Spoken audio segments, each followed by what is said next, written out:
We're here this morning to celebrate the groundbreaking of a project that's been the vision of the town and civic leaders for a number of years. Many of our smaller projects that we had that we wanted to get done have been combined to construct the public service facilities. We're really excited about the project that him and his board have put together for us. It's going to be a game changer in the future.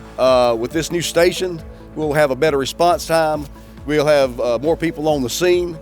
Not many people know what service Public Works provides, even though they rely on it. To put it simply, Public Works keeps the public working, keeping our streets clear, our drainage flowing, and keeping our parks open and safe and clean. I want to thank our mayor and our board of commissioners and a town manager that understands that this is both a necessary and worthy investment in our town's future.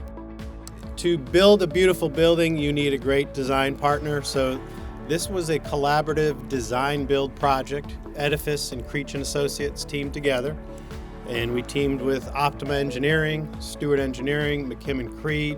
ECS is on board now to help out as well. So it was a collaborative effort. Today is a great day for the town of Mint Hill, and I want to thank all of you that were involved with that.